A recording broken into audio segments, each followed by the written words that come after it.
I haven't played top tier in a very long time. Let's see how it goes. Okay, first customer of the day. I hit he misses. So let's finish him off. I've got all the time in the world, right?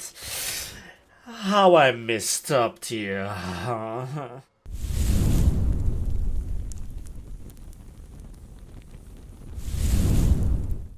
Hello there, and welcome back to War Thunder. So, today, we're starting off with a city fight. You look the wrong corner, you're dead. That's boring. So, I was really happy to get this map and to play it and enjoy it. Now, the tank that I'm playing is the M1A1 AIM.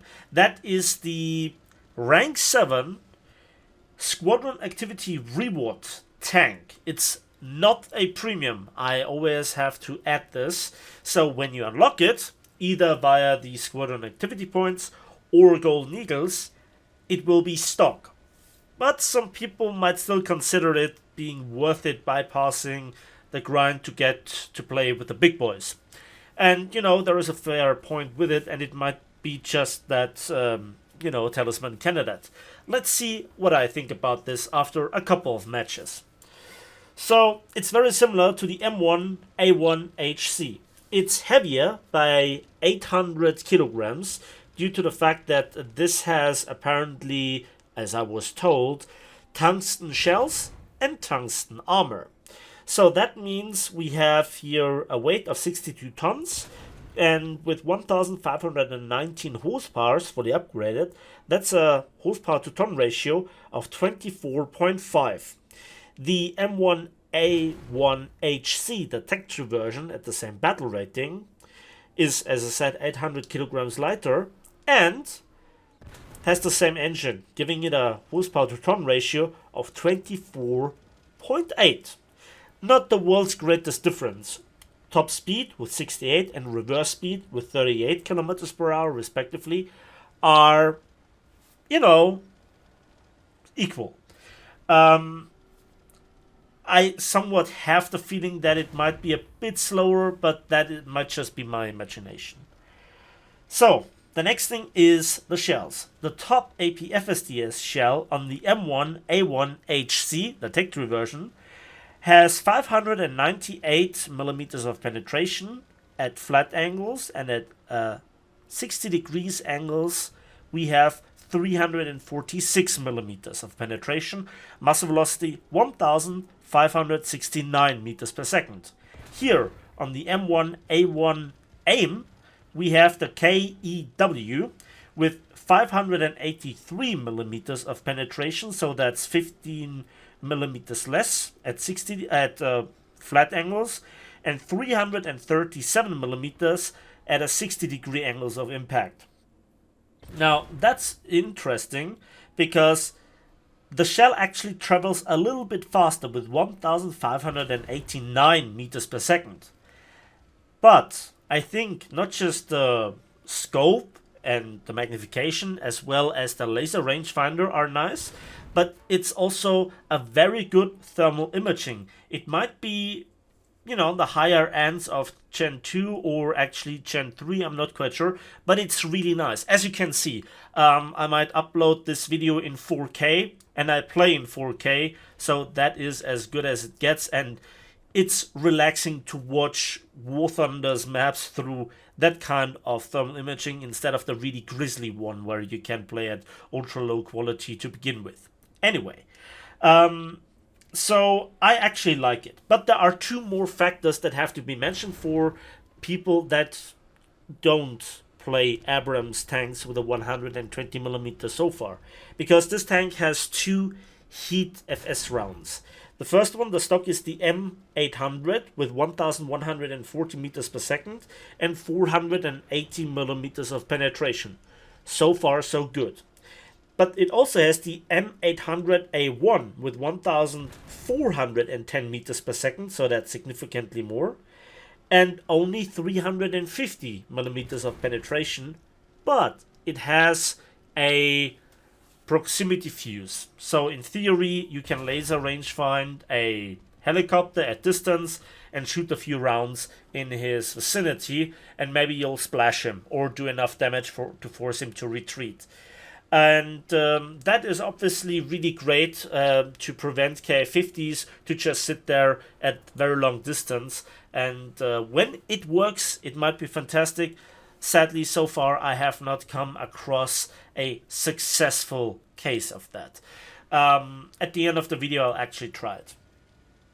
So, then we have 40 rounds of ammunition and a 6-second reload with fully aced crew. So that is actually great, matching some of the autoloaders out there. What is really great about this tank is that when I played it and I was able to go hull down, it kind of worked. I bounced a few shots. When my gun breech was knocked out, I did not always lose a crew member.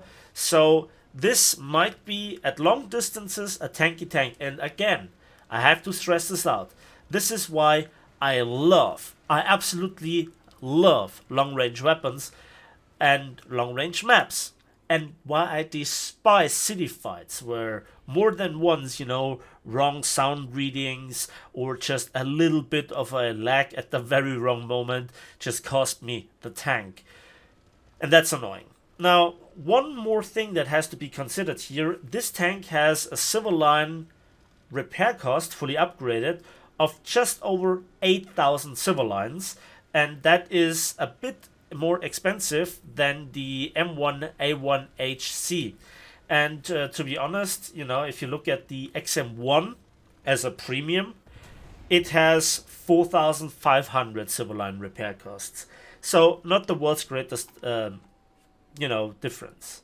And here you can see I tried to rangefind here at extreme range a helicopter, and sadly the shell doesn't connect. And also there is the K50 that's doing some loopy-de-loop. Now I know that the K50 might actually receive the laser warnings, and that will keep him occupied. The match is over. There is no enemy left to kill. So again, I hope that somebody just drives in front of my gun. But as you can see, I'm the most forward on my team. I don't want to spawn camp, and I just hope that I survive this helicopter encounter. I already had some great fun in this match, more than in all previous matches combined. And I think long-range maps show the importance of positioning, situation awareness, teamwork, and just spreading out your forces to create an effective crossfire. And this has been seen in this match very nicely.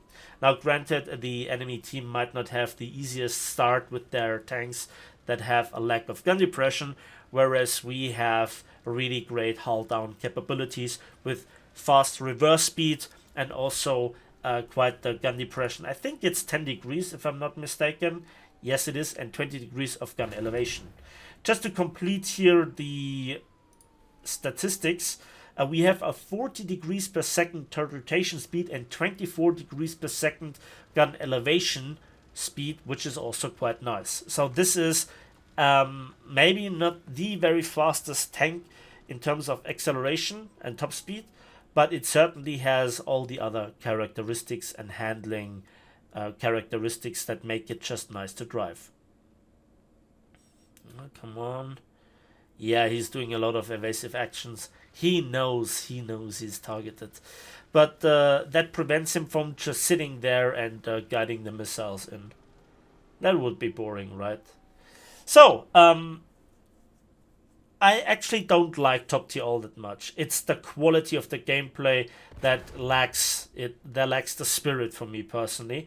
But that's just me. On the other hand, when you have such open, wide maps, you get a glimpse on what War Thunder could be. And so I'm very happy to present you this match. And again, I actually had fun and was successful. So let's have a quick look at the post-battle results, and then let's finish off the video. So 5 kills, 4 assists. We got 42,000 civil lines, 5,600 RP, and we also had a daily task. That's it for me today, so thanks for watching, thanks for listening. I hope you enjoyed the video. Why not give it a like? For you it's just a click, for me it means the world. Subscribe, Share this link with your friends and whoever else you can annoy, including your clanmates, and we'll see each other on the waves in the skies and on the battlefields of War Thunder.